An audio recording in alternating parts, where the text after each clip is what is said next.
السلام علیکم ناظرین، پروگرام وساخت نال دوارا میزبان شاکر حسین شاکر پاکستان ٹیلی ویژن ملتان دے لائیو سٹوڈیو تو حاضر۔ ناظرین، اگست دا مہینہ ہے، ایک پاسے پوری قوم جشن آزادی دی تیاریاں مصروف تھی گئی ہے اور سبز ہلالی پرچم نظر آنے شروع تھی گئے۔ گھر ہون یا دفاتر، گڈیاں ہون، موٹر سائیکلاں ہون، سائیکل ہون یا چنگچی، ہر جگہ دے پاکستانیاں دی طرف تو پاکستان دے نال محبت دا اظہار۔ لیکن ایک بیا گل بھی سب کو اگست یاد آتی ہے کہ 5 اگست 2019 کو بھارت نے 370 اور 35A ایکٹ ختم کر کے کشمیریوں کو انہوں دے حق کے خود ارادیت تو محروم کر دیتا۔ این گال کو بھی 4 سال تھے منا رہے ہیں جی 5 اگست کو تھی ویسن۔ میں سمجھتا کہ پاکستان ہمیشہ یہ موقف رہے کہ کشمیر سادہ ہے اور پاکستان دے وچ جڑا بھی پاکستانی رہندے وہ ہمیں پاکستان دے وچ یا پاکستان تو باہر ہے کشمیریاں دے نال انہاں دے دل دھڑکتے ہیں۔ لیکن جدن دا بھارت نے کشمیریاں دے اتے ظلم و ستم دے پہاڑ ڈھائیں اور غاصبانہ قبضہ کیتے اور خاص طور دے اتے 5 اگست 2019 تو گھن کے آج دے دہاڑے تک جو ظلم و ستم کریندہ پہ وہ سارے کیتے ایک بڑا لمحہ فکریہ ہے۔ پاکستانی کیا سوچیں دے پہ حکومت دا کیا موقف ہوندے اور سب کو کیا کرنا چاہیے دے۔ عالمی سطح دے اتے بھی حکومت نے ہمیشہ کشمیریاں دے حق وچ آواز بلند کیتی ہے۔ یہ ہے سارے آج دے پروگرام دا موضوع۔ ساری خوش بختی یہ ہے کہ یہ موضوع تے گفتگو کرن کیتے پاکستان دی کیا بلکہ دنیا دی ایک مایہ ناز ایسی شخصیت جنہاں دا تعلق علم و ادب دے نال بھی ہے، تحقیق دے نال بھی ہے، تاریخ دے نال بھی ہے اور ماہر تعلیم بھی ہیں۔ اور میں سمجھدا کہ ساؤتھ پنجاب دے کیتے انہاں دا دم بہت وڈا غنیمت ہے اور سانوں دی صحت و سلامتی دی کیتے دعا بھی کرنے کہ سارے نال موجود ہیں پروفیسر ڈاکٹر محمد اسحاق فانی صاحب، اپنے ایک پورا ادارہ ہیں، انسٹیٹیوٹ ہیں اور اچھی گال ہے کہ پوری دنیا دے منظرنامے تے انہاں دی نظر ہوندی ہے۔ سارے دوسرے مہمان بائی پروفیشنل اگرچہ قانون دان ہیں لیکن پاکستان دی سیاست، تاریخ اور جو سارے ارد گرد حالات ہیں انہاں دے تے بڑی گہری نظر رکھتے ہیں اور اکثر و بیشتر سارے پروگرام میں تشریف گھنا دیں۔ میں ویلکم آکسان جناب رفیع رضا ایڈوکیٹ تک کو تشریف گھنا آئے پروگرام بہت اچھا تھی گیا۔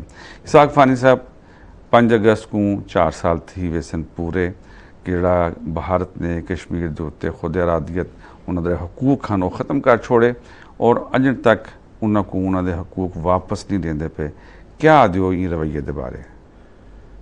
بسم اللہ الرحمن الرحیم۔ اگر ہم کشمیر کا جو ایشو ہے، جو ڈسپیوٹ ہے، اس کو دیکھیں تو یہ 1947 میں اس وقت شروع ہوا، کیونکہ اکارڈنگ ٹو 3 جون پلان ایک تھا کہ جو تقریباً 500 ریاستیں تھیں، ان پہ تھا کہ ان میں سے جو بھی ریاست ہے وہ یا پاکستان کے ساتھ الحاق کرے گی یا ہندوستان کے ساتھ، لیکن اس الحاق کرتے وقت ان کو کچھ جو تھی کنڈیشنز تھی کہ ان کو وہ مد نظر رکھیں گی۔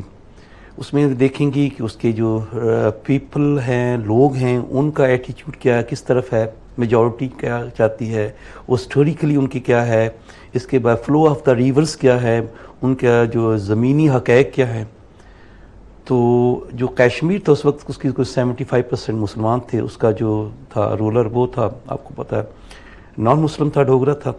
اور جو 4 ریاستیں جو تھیں جن کا ایشو ہوا، 5000 تقریباً 500 ریاستوں میں سے جو 4 ریاستیں ان کا ایشو ہو گیا، ایک کشمیر، ایک جوناگڑھ، ایک جودھ پور اور ایک حیدرآباد دکن۔ یہ 4 ریاستیں جو بڑی امپورٹنٹ تھیں اور انٹرسٹنگ یہ تھی کہ جو کشمیر تھی اس میں جو مسلم آبادی تھی وہ 75 تھی، ان کا جو رولر تھا نان مسلم تھا۔ جوناگڑھ میں جو مسلم پاپولیشن تھی وہ کم تھی اور ہندو زیادہ تھی، اس کا حکمران جو تھا وہ مسلمان تھا۔ اسی طرح حیدرآباد دکن کا بھی جو حکمران تھا وہ مسلمان تھا، آبادی زیادہ تھی۔ اور جو جودھ پور تھا وہ بڑی انٹرسٹنگ تھی، اس کی جو آبادی بھی ہندو تھی اور اس کا حکمران بھی ہندو تھا۔ ان میں سے 3 ریاستوں نے تو پاکستان کے ساتھ الحاق کر دیا۔ کشمیر کا پہلے انہوں نے کہا جی سٹینڈ سٹل، یوں کا تم، پاکستان کے ساتھ اگریمنٹ کر دیا۔ پھر کیونکہ اکارڈنگ ٹو 3 جون پلان یہ تھا کہ جی نہیں آپ نے وہ کرنا ہے۔ اور جو سب سے بڑی ڈنڈی ماری گئی وہ یہ کی گئی کہ لارڈ ماؤنٹ بیٹن نے قائد اعظم محمد علی جناح اور جو تھے نہرو ان پہ بین کر دیا کہ یہ کشمیر نہیں جا سکتے، جبکہ گاندھی کو بھیج دیا گیا۔ اب اگر یہ مطلب آغاز سے آغاز میں بات میں 47 کی بات کر رہا ہوں، یہ اس وقت جب کشمیر کا ایشو ہو رہا تھا۔ تو اب ہونا کیونکہ دیکھیں اگر آپ دیکھیں لیڈرشپ میں تو گاندھی جو ہے وہ نہرو سے بڑا لیڈر تھا، آپ کو پتا ہے، اور انڈین اس کو زیادہ مانتے تھے، اس کو تو کھلی چھٹی دی، جناح کو نہ دی، میاں چودھری عباس نے بڑا اس پہ ریزنس شو کی۔ اس کے بعد آپ کو یاد ہے جب ہوا تو پھر 27 اکتوبر میں آپ کو یاد ہے کہ جو ہمارے گلگت کے لوگ تھے، ہمارے فاٹا کے اس وقت کے لوگ تھے، انہوں نے جو ہے کشمیریوں کے ساتھ مل کر وہاں کیا اور سری نگر تک یہ پہنچ گئے۔ تو اس پہ انڈین آرمی آ گئی، تو اس وقت جنرل گریسی نے ہی refuse to obey the instructions of the Quaid اعظم محمد علی جناح۔ اس نے کہا جی میں اپنے سپریم کمانڈر جو ہے ان کی بات مانوں گا، اور ان جب تک وہ نہیں کہیں گے مجھے وہ نہیں ہوگا۔ تو اس طرح پھر مسئلہ ہوا، اسے پھر یہ ہوا کہ 1949 میں پاکستان اور انڈیا کی جب وار ہوئی کشمیر پہ، تو انڈیا اس مسئلے کو اٹھا کر لے گیا سیکیورٹی کونسل میں۔ 1 جنوری 1949 کو سیز فائر ہو گیا پاکستان اور انڈیا کے درمیان۔ ڈاکٹر صاحب میں تاری گال والے پاسے والا آنے رفیع رضا صاحب سنر موجود ہیں۔ رفیع صاحب مسئلہ یہ دیا کہ 14 اگست 1947 پاکستان آزاد تھیندا پہ، اور 48 دے وچ ہی کشمیر دا مسئلہ شروع تھی گیا، اور آج دے دہاڑے تک حل نہیں تھیا۔ یہ مطلب یہ ہے کہ بھارت دی بدنیتی ہے وہ اجن تک چلتی پئی ہے، اور بار بار اٹمپٹ کرتا پہ کشمیر دے نام دے اوتے۔ اگرچہ گال کیتی ہے ڈاکٹر صاحب نے کہ پاکستان اون ویلے بھی جڑا مسئلہ ہے سلامتی کونسل گھن کے چلا گیا، پاکستان تے ہمیشہ امن چاہندے، یہ بھارت دے اوتے والے کیا معاملہ ہے؟ جی انڈیا مطلب جڑا ہے۔ بسم اللہ الرحمن الرحیم۔ جناب نے بہت خوبصورت فرمائے سے کہ اصل انڈیا پہلے جہاڑے تو، کیونکہ کشمیر دے بارے قائد اعظم محمد علی جناح رحمۃ اللہ نے فرمایا کہ کشمیر پاکستان دی شاہ رگ ہے، پاکستان کو سیراب کرنے واسطے سارے دریا کشمیر تو فلو کرن۔ صحیح۔ اور ظاہر ہے بھارت دا جڑا ہندو بنیا ہے ان دی ایک مینٹیلٹی ہے، وہ سوچ ہے، اور وہ سوچ پہلے جہاڑے تو کھڑی ہے جڑی سازش دے نتیجے جی میں پروفیسر صاحب فرمایا کہ لارڈ نے جب بین کیتا کہ قائد اعظم محمد علی جناح بھی نہیں بن سکتے اور نہرو بھی نہیں بن سکتے، لیکن گاندھی کو اتنے دی اجازت دے دیتی ہے۔ وہ اجازت دے پیچھے ایو مقصد آئی کہ ان کا جھکاؤ جڑا ہے وہ انڈیا دی طرف آئی، اور وہ ایک ایسا ڈسپیوٹ کھڑا کر گیا کہ جتھے ایک سٹیٹ ایک مسلم آبادی 75% موجود ہے، مہاراجا ڈوگرا ہے، اور آبادی جلے یونانی مسئلے یہ مطالبہ کرنے پئی ہے کہ ایسا پاکستان میں شامل ہونا چاہنے ہیں۔ ظاہر ہے جڑا تقسیم ہند کا فارمولا طے تھی آئی 6 جون دا، اندر طے تھی آئی کہ آبادی جڑے پاسے ویسے ریاست جہد الحاق کرے سن، ریاست کا مطلب کوئی ایک مہاراجا تو نہیں، ریاست کا مطلب اندر باشندے ہیں نا جی، صحیح گال ہے۔ اندر باشندے نے اعلان کرتا کہ ایسا پاکستان وال بڑھنا چاہتے ہیں، اور یہ معاملے کو خود بخود کھڑا کرتا گیا کہ یہ ڈسپیوٹ جڑا ہے پیدا کر کے کوشش یہ کی گئی کہ ہندو دا کسی طرح قبضہ کروا دیتا میں نے کشمیر اتنے۔ وہ تو مجاہدین جب بالا کوٹ دے سارے مجاہدین تو شامل تھے، گلگت بلتستان چ لوگ آئے، اور انہوں نے آ کے جلد اتنے مزاحمت کی تھی مقامی لوگوں نے مل کے، اتنے وال مہاراجا واسطے پاسبل نہ تھیا، انگریز آرمی واسطے بھی پاسبل نہ تھیا کہ وہ ہوں ویلے ون کے اتنا قبضہ رفیع صاحب ایک دسو کہ اساں جو یوم استحصال کشمیر منیندے پے ہیں، جی، اور جڑے ویلے بھارت نے 370 ایکٹ ختم کیتا، 35 ایکٹ ختم کیتا، ان دے بعد اتھاں کیا کیا شیواں دی تبدیلی، مطلب وہ کتنے مظالم دا اضافہ تھیا جی مقبوضہ کشمیر وچ؟ آرٹیکل 370 انڈین کانسٹیٹیوشن دی بڑا واضح آئی اچھا کہ جیڑیاں سٹیٹس انڈیا نال الحاق کرے سن یا نہ کرے سن، انہاں دی سپیشل حیثیت اتھا برقرار رہا سی، اور انہاں کو ختم کوئی نہ کیتی ویسی انڈین کانسٹیٹیوشن نے یہ گال طے شدہ آئی۔ اور انڈیا ہن مودی نے آ کے مودی دی مینٹیلٹی جناب سمجھدے کہ مودی مودی بہت بڑا انتہا پسند انتہا پسند ہے، گجرات مسلمانوں کا قتل عام ہوں کریڈٹ شامل ہے، جہے کریڈٹ کو انڈیا ون کے ہندوؤں کے سامنے اپنی کریڈٹ دسند آن کریں کہ میں مسلمانوں کا قاتل اعظم میں ہاں۔ اور وہ مودی نے جڑا ہے نا جی وہ ظاہر جنرل آرٹیکل 370 لایا ہے، انہیں مطابق تو دیکھو پرائم منسٹر بنن تو پہلے اسحاق فانی صاحب جڑی گال کریں پہ نا رفیع رضا صاحب، مودی جو چارج ہے، چارج کی حقیقت ہے وہ پی ایم بنن تو پہلے انہیں گجرات وچ مسلمانوں کا قتل عام کیتا اور وہ تسلیم بھی کیتا، لیکن این دے باوجود دنیا دا جڑا ہے میں سمجھدا کہ جڑا ضمیر ہے وہ اجن تک ستا پہ۔ سر دیکھو دنیا دی نو کوئی ہیومن رائٹس نہ کو تعلق نہیں، تسی بس تسی دیکھو کہ دنیا نو ہے اپنی تجارت نہ ٹریڈ، ٹھیک ہے، دیکھو انہوں کوئی انسان ہو سی انسانیت تجارت ہی سی نا جی۔ دیکھو ایون امریکہ بڑا آندا ہے کہ اپنا انسانی حقوق دا چائنا چ ہو رہا ہے، جس ویلے مدد ضرورت ہے نا انہوں چائنا نے بھول گیا، ٹھیک ہے، اگرچہ چائنا چ وہ کام نہیں ہو رہا جو انڈیا چ ہو رہا، ਲੇਕਿਨ ਇੰਡੀਆ ਕਿਉਂਕਿ ਦੋ ਚੀਜ਼ਾਂ ਵਾਸਤੇ ਉਹਨਾਂ ਵਾਸਤੇ ਇੰਪੋਰਟੈਂਟ ਹੈ। ਇੱਕ ਹੈ ਕਿ ਟੂ ਕੰਟੇਨ ਦਾ ਚਾਈਨਾ, ਕਿਉਂਕਿ ਉਹ ਇਹ ਸ਼ੋਅ ਕੀਤਾ ਇਸ ਵਕਤ ਉਸਨੇ ਕਿ ਇਸ ਵਕਤ ਦੁਨੀਆ 'ਚ ਵਾਹਿਦ ਮੁਲਕ ਮੈਂ ਹੈ ਜਿਹੜਾ ਚਾਈਨਾ ਨੂੰ ਕੰਟੇਨ ਕਰ ਸਕਦਾ ਇਕਨੋਮਿਕਲੀ ਵੀ ਔਰ ਜੋ ਸਿਕਿਉਰਿਟੀ ਲੈਸ ਨਾਲ। ਮਤਲਬ ਉਹ ਯਾਨੀ ਮੈਂ ਹਾਂ। ਅੱਛਾ, ਜੋ ਵੈਸਟਰਨ ਨੇ ਉਹਨਾਂ ਵਾਸਤੇ ਸਭ ਤੋਂ ਵੱਡਾ ਖਤਰਾ ਜਿਹੜਾ ਉਹਨਾਂ ਦੀ ਇਕਨੋਮੀ ਨੂੰ ਹੈ ਨਾ ਜਾਂ ਅਮਰੀਕਾ ਨੂੰ, ਉਹ ਹੈ ਚਾਈਨਾ ਦਾ। ਠੀਕ ਹੈ, ਉਹ ਮੋਦੀ ਨੇ ਸ਼ੋਅ ਕੀਤਾ ਹੋਇਆ, ਅਗਰ ਚ ਉੱਥੇ ਬੜਾ ਦਬੇ ਲਫ਼ਜ਼ਾਂ ਬੜੇ ਆਉਂਦੇ ਨੇ, ਈਵਨ ਯੂਰਪੀ ਯੂਨੀਅਨ ਵੀ ਆਉਂਦਾ, ਅਮਰੀਕਾ ਵੀ ਆਉਂਦਾ ਕਿ ਜੀ ਉੱਥੇ ਹਿਊਮਨ ਰਾਈਟ ਦੀ ਵਾਇਲੇਸ਼ਨ ਹੋ ਰਹੀ ਇੰਡੀਆ ਦੇ ਵਿੱਚ। ਲੇਕਿਨ ਖੁੱਲਮ ਉਹਨਾਂ ਦੇ ਦੋ ਇੰਟਰਸਟ ਹਨ, ਇੱਕ ਇਕਨੋਮਿਕ ਯਾਨੀ ਟ੍ਰੇਡ ਇੰਟਰਸਟ, ਦੂਸਰਾ ਹੈ ਕਿ ਉਹਨਾਂ ਨੇ ਚਾਈਨਾ ਨੂੰ ਦਬਾਉਣ ਵਾਸਤੇ ਇੰਡੀਆ ਕੀਤਾ ਹੋਇਆ ਅੱਗੇ। ਔਰ ਇੰਡੀਆ ਤੁਹਾਨੂੰ ਪਤਾ ਹੈ ਕਿ ਹਿੰਦੂ ਜਿਹੜਾ ਨਾ ਬੜਾ ਤੇਜ਼ ਆ, ਇਹਦੇ ਕੋਈ ਸ਼ੱਕ ਨਹੀਂ। ਤੁਸੀਂ ਦੇਖੋ ਕਿ ਸਿਕਿਉਰਿਟੀ ਕੌਂਸਲ ਪਾਕਿਸਤਾਨ ਕੇਸ ਨਹੀਂ ਲੈ ਕੇ ਗਿਆ 1 ਜਨਵਰੀ 1949 ਇੰਡੀਆ ਲੈ ਕੇ ਗਿਆ ਹੈ, ਔਰ ਇੰਡੀਆ ਹੀ ਨੇ ਸੀਜ਼ ਫਾਇਰ ਕਰਵਾਇਆ, ਔਰ ਇੰਡੀਆ ਮੰਨਿਆ ਹੈ ਕਿ ਜੀ ਇੱਥੇ ਪਲੇਬਿਸਾਈਟ ਹੋ ਸੀ, ਔਰ ਪਲੇਬਿਸਾਈਟ ਵਾਸਤੇ ਤੋਂ ਪਤਾ ਹੈ ਮੁਬਸਰ ਆਬਜ਼ਰਵਰ ਲਾ ਤੇ ਕਹਿਣ ਵਾ ਤੱਕ ਫੈਸਲਾ ਕੀਤਾ ਗਿਆ ਹੈ ਕਿ ਸੂਰਤ ਹਾਲ ਜਦੋਂ ਅਮਨ ਆ ਜਾਏਗਾ ਨਾ ਦੋਨੋਂ ਪਾਸੇ ਇੱਥੇ ਹੋਵੇ ਸੀ। ਇਹਦੇ ਬਾਅਦ 1955 ਦੇ ਵਿੱਚ ਮਸਲਾ ਜ਼ਿਆਦਾ ਵਿਗੜਿਆ, ਜਿਸ ਵੇਲੇ ਖਰੋਸ਼ਫ ਆਇਆ ਉੱਥੇ ਆਪਣਾ ਕਸ਼ਮੀਰ ਦੇ ਵਿੱਚ, ਕਿਉਂ ਜਦੋਂ ਸੀਟੋ ਅਸਾ ਕੀਤਾ ਉਹਨੇ ਆਖਿਆ ਜੀ ਪਾਕਿਸਤਾਨ ਨੇ ਅਲਾਈਨ ਪਾਲਿਸੀ ਕੀਤੀ ਤਾਂ ਸਾਡੇ ਵਾਸਤੇ ਬੜਾ ਥ੍ਰੈਟ ਹੈ, ਔਰ ਉਸਨੇ ਵਾਜ਼ੇ ਤੌਰ ਤੇ ਇੰਡੀਆ ਸਪੋਰਟ ਕਰਨਾ ਸ਼ੁਰੂ ਕਰਤੀ। ਔਰ ਇਹਦੇ ਬਾਅਦ ਉਨ ਤੋਂ ਪਹਿਲੇ ਇੰਡੀਆ ਖੁਦ ਡਿਸਪਿਊਟਰ ਮੰਨਦਾ ਹੀ 1955 ਦੇ ਬਾਅਦ ਇੰਡੀਆ ਨੇ ਉਹਨੂੰ ਇੱਕ ਸਟੇਟਸ ਦੇਤਾ ਸੂਬੇ ਦਾ, ਅਗਰਚੇ ਉਹਨੂੰ 270A ਦੇ ਤਹਿਤ ਕੁਝ ਕਦਗਨ ਲਾਈਆਂ ਲੇਕਿਨ ਸਟੇਟਸ ਦੇਤਾ ਉਹ ਖਰੋਸ਼ਫ ਜੀ ਬਤਾ। ਇਹਦੇ ਬਾਅਦ 5 ਅਗਸਤ ਤੁਹਾਨੂੰ ਪਤਾ ਹੈ ਕਿ ਬੇਸਿਕਲੀ ਜਿਹੜਾ ਮੋਦੀ ਹੈ, ਔਰ ਤੁਸੀਂ ਦੇਖੋ ਕਿ ਪਹਿਲੇ ਬੈਨ ਆਈ ਪ੍ਰੈਜ਼ੀਡੈਂਟ ਬਣਨ ਤੋਂ ਪਹਿਲੇ ਅਮਰੀਕਾ ਦੇ ਵਿੱਚ, ਕਿਉਂਕਿ ਜੀ ਹਿਊਮਨ ਰਾਈਟਸ ਨੂੰ ਵਾਇਲੇਸ਼ਨ ਕੀਤੀ ਹੈ। ਦੇਖੋ ਜਦੋਂ ਪ੍ਰੈਜ਼ੀਡੈਂਟ ਪ੍ਰਾਈਮ ਮਿਨਿਸਟਰ ਬਣਿਆ ਉਹ ਕੋਈ ਵਾਇਲੇਸ਼ਨ ਨਹੀਂ ਹੋਈ, ਕੋਈ ਸਭ ਕੁਝ ਹੋ ਗਿਆ। ਠੀਕ ਹੈ, ਉਹ ਰੈੱਡ ਕਾਰਪਟ ਉਸਨੇ ਟਰੰਪ ਦੇ ਦੌਰ ਦੇਖੋ ਨਾ ਤੁਸੀਂ, ਤੁਹਾਨੂੰ ਯਾਦ ਹੈ ਡਾਕਟਰ ਸਾਹਿਬ ਤੁਹਾਡੀ ਬੜੀ ਨਜ਼ਰ ਹੈ ਤਾਰੀਖ ਦੇ ਉੱਤੇ, ਜਿਵੇਂ ਪਾਕਿਸਤਾਨ ਦੇ ਵਿੱਚ ਕਈ ਵੇਲੇ ਕੋਈ ਹਿਊਮਨ ਰਾਈਟਸ ਦੀ ਖਿਲਾਫ ਵਰਜ਼ੀ ਥींदी है, इतना बेशुमार लोग तंजीमा हैं, सहाफ़ती तंजीमा हैं, NGOs हैं, खुद अवाम उलमा कराम हर तबका फिक्र तो आवेंदर उन्होंने हक। इंडिया ਦੇ ਵਿੱਚ इतने बेज़मीर लोग हैं कि ਅੱਜ तक मतलब उन्होंने आवाज़ नहीं चाहती। ਤੁਹਾਨੂੰ ਸਹੀ ਦੱਸਾਂ ਕੀ ਹੁੰਦਾ ਪਿਆ, ਤੁਸੀਂ ਜੇਕਰ ਅਮਰੀਕਾ ਦੇਖੋ ਨਾ, ਜਿਹੜੇ ਇੰਡੀਅਨ ਨਾ ਉਹ ਡਿਵਾਈਡ ਕੋਈ ਨਹੀਂ, ਉਹ ਯੂਨਾਈਟ ਹਨ। ਇੰਡੀਆ ਦੇ ਵਿੱਚ ਕੋਈ ਪੋਲੀਟੀਕਲ ਪਾਰਟੀ ਨੂੰ ਰਾਈਟ ਨਹੀਂ ਹੈ ਕਿ ਓਵਰਸੀਅਰਸ ਨੂੰ ਆਪਣਾ ਕੋਈ ਵਿੰਗ ਬਣਾਏ। ਤੁਸੀਂ ਦੇਖੋ ਯੂਰਪ ਦੇ ਵਿੱਚ ਨੋ ਵਿੰਗ ਆਫ ਕਾਂਗਰਸ, ਉਹਨਾਂ ਦੇ ਸਾਰੇ ਦੇ ਆਰ ਇੰਡੀਅਨਸ। ਸਾਡਾ ਪ੍ਰੋਬਲਮ ਇਹ ਹੈ ਕਿ ਸਾਡੇ ਲੋਕ ਕੀ ਕਰਦੇ ਨੇ, ਅਗਰ ਉਹ ਨਵਾਜ਼ ਸ਼ਰੀਫ ਦੇ ਨੇ ਤਾਂ ਉਹ ਕੋਸ਼ਿਸ਼ ਕਰਦੇ ਨੇ ਕਿ PTI ਦੀ ਮੁਖਾਲਫਤ ਜਾਂ PTI ਵਾਲੇ ਉਹ ਸਟੇਟ ਵਾਸਤੇ ਨਹੀਂ ਕਰਦੇ, ਉਹਨਾਂ ਦੇ ਲੋਕ ਸਟੇਟ ਵਾਸਤੇ ਨੇ। ਯਾਨੀ ਉਹ ਦੇਖੋ ਉੱਥੇ ਲੋਕ ਕੀ ਕਰਦੇ ਨੇ, ਉਹਦੇ ਮੋਦੀ ਨਾਲ ਸਾਡੀ ਮੁਖਾਲਫਤ ਹੈ ਜ਼ਾਤੀ।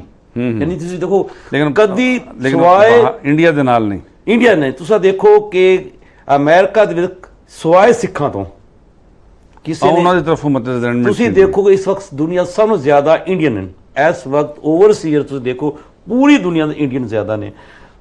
ਔਰ ਉਹਨਾਂ ਜੋ ਚਲੋ ਮੋਦੀ ਤਾਂ ਹੁਣ ਕਾਂਗਰਸ ਜ਼ਿਆਦਾ ਪਹਿਲੇ ਆਈ ਹੁੰਦਾ ਫੁਟਿੰਗ। ਤੁਸੀਂ ਦੇਖੋ ਕਾਂਗਰਸ ਨੇ ਕਦੀ ਇਤਜਾਜ ਨਹੀਂ ਕੀਤਾ ਮੋਦੀ ਦੇ ਖਿਲਾਫ ਕਿ ਤੂੰ ਇੱਥੇ ਕਹਿ ਰਿਹਾ, ਉਹ ਜੋ ਇਤਜਾਜ ਕਰਦੇ ਮਤਲਬ ਹਰ ਮਸਲੇ ਤੇ, ਔਰ ਖਾਸ ਤੌਰ ਤੇ ਕਸ਼ਮੀਰ ਦੇ ਮਸਲੇ ਤੇ, ਕਸ਼ਮੀਰ ਦੇ ਮਸਲੇ ਤੇ ਯੂਨਾਈਟ ਹਨ। ਅੱਛਾ ਜੀ ਰਫੀ ਸਾਹਿਬ, ਕਸ਼ਮੀਰ ਦੇ ਮਸਲੇ ਤੇ ਮਤਲਬ ਇਤਿਹਾਦ ਉੱਥੇ ਨਜ਼ਰ ਆਉਂਦੇ, ਇਹਦਾ ਮਤਲਬ ਇਹ ਕਿ ਉਹ ਦਾਨਿਸਤਾ ਜਿਹੜੀ ਵੀ हुकूमत आती वो पता है कि आवाम की तरफों, सियासी जमातें की तरफों या सोशल सैक्टर की तरफों की मुखालफत नहीं थी। क्या ये रवैया असा सारे पाकिस्तान नहीं आ सकता? जी बिल्कुल आ सकता है और आना चाहिए। पाकिस्तान इशू की ज़रूरत है कि साढ़े सियासी इख्तलाफात अपनी जगह दे, लेकिन साकू इंटरनेशनल फोरम दे मिन हैसल कौम एक नेशन की हैसीयत नाल साकू रिएक्ट करना चाहिए। मैं जनाब दे प्रोग्राम की वसादत नाल एक अच्छा खबर है जी पिछले कुछ जाड़े पहले इंडिया ने एक प्रोग्राम रखा है मकबूजा कश्मीर जी वज़राए खारजा का इजलास, और पाकिस्तान ने उन्हें बाईकाट किए। पाकिस्तानी फॉरेन ऑफिस ने और पाकिस्तानी गवर्नमेंट ने, पाकिस्तानी वज़ीर खारजा ने उन्हें बहुत अच्छा स्टांस किया, और वो आवाज़ जी है थोड़ी दुनिया सुनी गई है। लोगों ने को रिकॉगनाइज किया है कि वाकई जड़ा इंडिया जड़ा है कश्मीर उत्ते जो स्टैप्स छेंदा पे, वो स्टैप असल ये हैं कि उनकी रियासती हैसीयत ख़त्म करके उनका कश्मीर को डिस्प्यूटेड टेरिटरी मनन तो इनकार करके उनको इंडिया एग्जाम करके और इंडिया का वो हिस्सा बना के वने, और कश्मीर की जड़ी रिसोर्सिस हैं ਉੱਥੋਂ ਦੀ ਟਰੈਵਲ ਇੰਡਸਟਰੀ ਹੈ, ਉੱਥੋਂ ਪੈਸਾ ਅਸਲ ਜਿਹੜੇ ਉਸ ਵਿੱਚ ਵਸਾਇਲ ਹਨ ਨਾ ਉਹ ਉਹਨਾਂ ਦੇ ਨਜ਼ਰ ਹੈ ਨਜ਼ਰ ਚ ਯੈਸ। ਉਹ ਟਰੈਵਲ ਇੰਡਸਟਰੀ ਉੱਥੋਂ ਦੀ ਕਾਬੂ ਕਰਨਾ ਚਾਹੁੰਦੇ, ਉਹਦੇ ਕੋਲ ਜਿਹੜੇ ਜ਼ੇਰ ਜ਼ਮੀਨ ਮਾਦਨੀਆਤ ਹਨ ਉਹ ਕਾਬੂ ਕਰਨਾ ਚਾਹੁੰਦੇ, ਉਹਦੀ ਜੋਗਰਾਫਿਆਈ ਹੈਸੀਅਤ ਤੋਂ ਜ਼ਾਹਿਰ ਹੈ ਦੁਨੀਆ ਦੀ ਛੱਤ ਹੈ, ਉਹਦੀ ਜੋਗਰਾਫਿਆਈ ਹੈਸੀਅਤ ਤੋਂ ਫਾਇਦਾ ਉਠਾਉਣਾ ਚਾਹੁੰਦੇ। ਲੇਕਿਨ ਪਾਕਿस्तानी गवर्नमेंट ਦਾ ਜਿਹੜਾ ਸਟਾਂਸ ਇਹਦੇ ਉੱਤੇ ਗਿਆ ਹੈ ਔਰ ਦੁਨੀਆ को ਜਿਹੜਾ ਪੈਗਾਮ ਗਿਆ ਹੈ ਉਹ ਬਹੁਤ ਅੱਛਾ ਗਿਆ ਔਰ ਲੋਕਾਂ ਨੇ ਕੋਈ ਰਿਕਗਨਾਈਜ਼ ਕੀਤਾ ਹੈ। ਸਾਡੇ ਫਾਰਨ ਮਿਨਿਸਟਰ ਨੇ ਦੁਨੀਆ 'ਚ ਖੜਾ ਹੋ ਕੇ ਆਖਿਆ ਕਿ ਜੈਸਾ ਕੋਈ ਨਾ ਵੈਸੇ ਉਸ ਪ੍ਰੋਗਰਾਮ ਵਿੱਚ ਅਸਾਂ को ਰਿਕਗਨਾਈਜ਼ ਨਹੀਂ ਕरेंगे। ਇੰਡੀਆ ਅਗਰ ਨਾ ਵੀ ਮੰਨੇ ਲੇਕਿਨ ਕਸ਼ਮੀਰ ਇੱਕ ਡਿਸਪਿਊਟਡ ਟੈਰੀਟਰੀ ਹੈ, ਉਹਦੇ 'ਚ ਕਰਾਰਦਾਦਾਂ ਅਕਵਾਮ ਮੁਤਹਿਦਾ ਦੀਆਂ ਮੌਜੂਦ ਅੱਛਾ ਹਨ। ਰਵੀ ਸਾਹਿਬ ਬਸ ਇਹ ਵੀ ਦੇ ਦਿਆਂ ਕਿ ਇੰਡੀਆ ਦੇ ਵਿੱਚ ਆਏ ਦਿਹਾੜੇ ਕਈ ਨਾ ਕਈ ਜਹਾਜ਼ ਉੱਤੇ ਰਿਸੈਂਟਲੀ ਮਨੀਪੁਰ ਦੇ ਵਿੱਚ ਇੱਕ ਮਸਜਿਦ को ਬਹਾਲ ਆਈ ਉਹਨਾਂ ਨੇ ਖਵਾਤੀਨ ਨੂੰ ਕੋ ਜ਼ੁਲਮ ਕਰਕੇ ਉਹਨਾਂ को ਮਤਲਬ ਇਹ ਤਰੀਕੇ ਦੇ ਨਾਲ ਬਾਜ਼ਾਰਾਂ ਘਿਨ ਕੇ ਆ ਕੇ ਉਹਨਾਂ को ਆਖਿਆ ਗਿਆ ਵੀ ਤੁਸੀਂ ਇਹ ਕੰਮ ਕਰੋ। ਮਤਲਬ ਇਹ ਬਿਲਕੁਲ ਇਨਸਾਨੀ ਹਕੂਕ ਦੀ ਵੀ ਮਜ਼ਹਬ ਦੀ ਤਰਫੋਂ ਵੀ ਭਾਵੇਂ ਜਿਹੜਾ ਮਰਜ਼ੀ ਮਜ਼ਹਬ ਹੋਵੇ ਲੇਕਿਨ ਉਹਨਾਂ ਨੇ ਟਾਰਗੇਟ ਕੀਤਾ ਹੋਇਆ ਇੰਡੀਅਨਸ ਇੰਤਹਾ ਪਸੰਦਾਂ ਨੇ। ਲੇਕਿਨ ਮੈਂ ਦੇਖਦਾ ਕਿ ਜਿਹੜੀ ਹਿਸਟਰੀ ਹੈ ਇੰਡੀਅਨ ਹੁਕੂਮਤ ਕਦੀ ਉਹਨਾਂ ਦੀ ਮੁਜ਼ੰਮਤ ਨਹੀਂ ਕਰਿੰਦੀ ਜੀ ਨਹੀਂ ਕਰਦੀ। ਮਨੀਪੁਰ 'ਚ ਹੁੰਦੇ ਹੋਣਾ ਜੀ, ਮਨੀਪੁਰ 'ਚ ਮੁਸਲਿਮ ਅਕਸਰੀਅਤ ਦੀ ਇਲਾਕਤ ਨਹੀਂ ਨਾ ਸੀ ਜੀ, ਮਨੀਪੁਰ ਕ੍ਰਿਸਚੀਅਨਿਟੀ ਅਕਸਰੀਅਤ ਦੀ ਇਲਾਕਾ ਹੈ। ਉੱਤਾ ਬਣ ਕੇ ਇਹਨਾਂ ਨੇ ਕ੍ਰਿਸਚੀਅਨ ਨਾਲ ਛੇੜਛਾੜ ਸ਼ੁਰੂ ਕਰਤੀ ਹੈ, ਉਹਨਾਂ ਦਾ ਕਤਲੇਆਮ ਕਰਨਾ ਸ਼ੁਰੂ ਕਰਤੇ, ਉਹਨਾਂ को ਮਾਰਨਾ ਸ਼ੁਰੂ ਕਰਤੇ, ਉਹਨਾਂ ਦੇ ਗਿਰਜਿਆਂ को ਬਾਲ ਆਉਣਾ ਸ਼ੁਰੂ ਕਰ ਦਿੱਤੇ। ਠੀਕ ਹੈ ਜੀ। ਅੱਛਾ ਇਵੇਂ ਜਿੱਥੇ ਤਾਂ ਮੁਸਲਮਾਨ ਅਕਸਰੀਅਤ ਦੇ ਇਲਾਕੇ ਹਨ ਉੱਥਾਂ ਉਹਨਾਂ ਦੀ ਮੁਸਲਮਾਨਾਂ ਨਾਲ ਯਾਨੀ ਕੋਈ ਮਾਈਨੋਰਿਟੀ ਐਸੀ ਕਹੇ ਨਹੀਂ ਜਿਹਦੇ ਨਾਲ ਹਿੰਦੂ ਇੰਤਹਾ ਪਸੰਦ ਝਗੜਾ ਨਾ ਕਰਦਾ ਹੋਵੇ। ਔਰ ਗਵਰਨਮੈਂਟ ਉੱਥੋਂ ਦੀ ਜਿਹੜੀ ਗਵਰਨਮੈਂਟ ਹੈ, ਲਾ ਇਨਫੋਰਸਮੈਂਟ ਏਜੰਸੀਜ਼ ਹਨ, ਉੱਥੋਂ ਦੀ ਮਿਲਟਰੀ ਹੈ, ਪੁਲਿਸ ਹੈ, ਉਹ ਚੁੱਪ ਨਹੀਂ, ਉਹ ਬਲਕਿ ਉਹਨਾਂ ਹਿੰਦੂ ਇੰਤਹਾ ਪਸੰਦ ਸ਼ੈਲਟਰ ਦੇਣ। ਅਗਰ ਉਹਨਾਂ ਦੇ ਖਿਲਾਫ ਰਿਐਕਸ਼ਨ ਆਉਂਦੇ ਔਰ ਲੋਕ ਅਗਰ ਉਹਨਾਂ ਆਪਣੀ ਜਾਨਾਂ ਬਚਾਉਣ ਵਾਸਤੇ ਉਹਨਾਂ ਤੇ ਅਟੈਕ ਕਰਨ ਮਕਾਮੀ ਅਕਲੀਅਤਾਂ ਤਾਂ ਉਹ ਪੁਲਿਸ ਰਸਤੇ 'ਚ ਆ ਜਾਂਦੀ ਹੈ ਔਰ ਉਹ ਉਲਟਾ ਉਹਨਾਂ ਨੂੰ ਸਪੋਰਟ ਕਰਦੀ ਹੈ। ਯਾਨੀ ਇਹ ਜਿਹੜੀ ਮੈਂਟੈਲਿਟੀ ਹੈ, ਇਹ ਮੈਂਟੈਲਿਟੀ ਕਿਉਂ ਹੈ? ਇਹ ਮੈਂਟੈਲਿਟੀ ਪਿਓਰ ਪੋਲੀਟੀਕਲ ਮੈਂਟੈਲਿਟੀ ਹੈ ਜੇ ਕੋਈ ਮੋਦੀ ਪ੍ਰਮੋਟ ਕਰਦਾ ਹੈ ਔਰ ਉਹਦੀ ਬਕਾ ਇਹਦੇ ਵਿੱਚ ਹੈ ਕਿ ਹਿੰਦੂ ਇੰਤਹਾ ਪਸੰਦ ਔਰ ਹਿੰਦੂਤਵਾ ਦਾ ਜਿਹੜਾ ਮਨਸੂਬਾ ਹੈ, ਹਿੰਦੂਤਵਾ ਦੀ ਜਿਹੜੀ ਫਿਲਾਸਫੀ ਹੈ ਉਹ ਉਹਦਾ ਮੰਨਣ ਵਾਲਾ ਹੈ। ਉਹਨੇ ਖੁਦ ਦੁਨੀਆ ਦੇ ਫੋਰਮ ਤੇ खड़ा हो के आके कि हमने बंगाल में जंग लड़ी, मैं खुद शामिल था बांग्लादेश की लड़ाई में, उन्हें दुनिया के फोरम पे खड़ा होकर आके यानी वो इतना ढीठ आदमी है कि ना सिर्फ वो अपने जराइम का इतराफ भी करना दुनिया के फोरम पे खड़ा होकर और उन्हें वो अपने जराइम के इतराफ नहीं करना, वो अपने जराइम ते फखर महसूस करना। क्यों? वजह यह है कि उनकी बका ही दे विच है, उनकी गवर्नमेंट जिहड़ी है ना जी उनकी पॉलिटिक्स चाल ही हो सकती है कि दुनिया उत्ते हिंदू दे झगड़ा बाकी अकवाम नाल रहे, क्योंकि उनको पता है कि मैं वोट तो हिंदू को गिणना है, मेरी मैन पावर तो हिंदू है, मेरा जड़ा जो मैं एड्रेस करना तो हिंदू है। ज़ाहिर इतनी बड़ी नेशन है जिन्हें 1.25 अरब की आबादी है तो उन्हें जेकर अब अगर हिंदू होवे तो ज़ाहिर है उन्हें को एड्रेस कर ले। अच्छा डॉक्टर साहब ये फरमाओ कि तालीम के बारे आख्या वेंदे कि शऊर आ वेंदे और इंडियंस के बारे मशहूर है कि आला तो आला तालीम हासिल करेंदे पे, लेकिन उत्थां शौरी तौर के उत्ते वो बिल्कुल पस्त हैं। जी गाल हुणे रफ़ी रज़ा ने की है कि अगर मणिपुर का इलाका है उत्थां क्रिश्चियनिटी के उत्ते हमले थे, मसाजिद ते हमले करेंदे पे, लेकिन खुद जड़ा हिंदू है इतना ताकतवर थी गए कि एक पासे वो ट्रेड बहुत अच्छा करेंदा पे दुनिया दे विच, लेकिन दूसरे पासे जहनी तौर के उत्ते अखलाकी तौर के उत्ते वो इतना पसमानदा थी गए कि जिथा भी देखते को अपनी रेट जी है वो गैर कानूनी तौर पर आ वेंदी। मतलब जिमें योम इस्तिसाल कश्मीर असां देते हैं, कश्मीर दे विच पिछले 4 सालों तो जो कुछ थींदा पे इंदा मतलब है कि तालीम ने उन्होंने कुछ नहीं मतलब सोच तब्दील की थी। पता क्या तुसा देखो कि साडा कोई इलेक्शन है इंडियन ओरिएंटेड इलेक्शन नहीं है, यानी इंडिया बेस्ड इलेक्शन नहीं है किसी पोलिटिकल पार्टी, इवन मजहबी पोलिटिकल पार्टी भी। इंडिया का जो इलेक्शन है 90% पोलिटिकल पार्टी पाकिस्तान अपोजिशन का इलेक्शन है। अच्छा पाकिस्तान दुश्मन का इलेक्शन है। तुसी उन्होंने इलेक्शन कैंपेन देखो कि वो कैंडिडेट कामयाब होंदा जिहड़ा ज़्यादा तो ज़्यादा पाकिस्तान के एंटी बोलेगा। तुसा पाकिस्तान में दसो किहड़ा कैंडिडेट है जिहड़ा एंटी इंडिया की कैंपेन कर रहा? अगर कोई करेगा ना लोग पता क्या यार ये बकवास करता है, छोड़ो इनू, कोई सुनने वास्ते, क्योंकि माने कि हमारे लोग जो है ना इनमें ज़्यादा शऊर है, इनमें ज़्यादा एहसास है।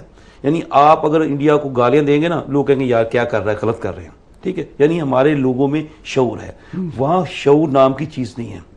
आप देखें वहाँ जो जितना पाकिस्तान के खिलाफ बोझ रखेगा ना उतना वो बड़ा लीडर है। पाकिस्तान और इंडिया की आप कंपैरिजन करें पॉलिटिकल लीडरशिप का, जो पाकिस्तान को गालियां देगा वो अच्छा एंकर होगा, जो पाकिस्तान को गालियां देगा वो अच्छा पॉलिटिकल लीडर होगा, जो गालियां देगा उसकी आवाम में ज़्यादा। उसकी वजह क्या है? हिंदू जो है ना अभी तक जो मुगल अंपायर उससे पहले वो अभी तक नहीं उनके जख्म भूले। अगर आप उनसे बात करें ना वो अभी तक नहीं भूले। ابھی تک ان کے دلوں میں ان کے وہی لگا ہوا ہے، وہی کہ وہ ہمارے ساتھ زیادتی کی. ٹھیک ہے، تو کہنے کا مقصد یہ ہے کہ ہماری سیاست جو ہے، ان کا الیکشن اینٹی پاکستان ہے. ہمارا الیکشن اینٹی پاکستان، جو الیکشن اینٹی پاکستان ہوگا، اب مجھے بتائیں ہم سے کیا توقع. 4 سال تھی گن مقبوضہ کشمیر دنیا دی سب تو بڑی جیل میں سمجھدا. اتھا انہوں دی موومنٹ تے پابندی ہے، کاروبار ختم تھی گن، کوئی علاج نہیں کروا سکتا، باہر نہیں نکل سکتے، لیکن اجن تک جڑا عالمی ضمیر ہے وہ خاموش ہے. سر عالمی ضمیر تو آپ دیکھیں بوسنیا میں کیا ہوا تھا، آپ کو یاد ہے؟ یورپ کا ملک تھا نا. عالمی ضمیر کا ایک ہی مسئلہ ہے کہ ان کو اپنی اکانومی سے ہے، ان کے اپنی ٹریڈ سے ہے، ان کو ہیومن رائٹس کی ویسے ہی لگے رہتے ہیں. دیکھیں اگر ہیومن رائٹس کی بات ہوتی، کنگ شپ دنیا میں کیوں ہوتی، ڈکٹیٹرشپ دنیا میں کیوں ہوتی؟ آپ مجھے بتائیں پاکستان میں امریکن جو ہے، سب مجھے یاد، جو بائیڈن اس وقت سینیٹر تھا 2006 میں نے سے کہا تھا، میں کہ you are good friend with the dictators because you can easily deal with one persons. شاندار گال کی تھی ڈاکٹر اسحاق فانی نے، اور بڑی خوبصورت گفتگو، حقائق دے نال گفتگو کی تھی جناب رفیع رضا نے، اور ایڈوکیٹ ہن، ماہر تعلیم ہن، کہ یوم استحصال کشمیر دے موقع دے اتے کہ 4 سال پورے تھی ونا لین، لیکن عالمی ضمیر خاموش ہے. لیکن بھارت دے خلاف لازمی طور تے اقدامات تھی ہونے چاہیے. حکومت پاکستان میں دے اقدامات کرندی پئی ہے، پاکستان دی حکومت، وزیر خارجہ اور ہر سطح دے اتے میں سمجھدا کہ پاکستان دے وچ انہاں دے خلاف ایک موو چلائی ویندی ہے. این امید دے نال پروگرام ختم کرنے پہ کہ انشاءاللہ اگلے سال کشمیریوں کو انہاں دے حقوق ملوے سن. اپنے میزبان شاکر حسین شاکر کو اجازت دے سو، سونے اللہ دے حوالے.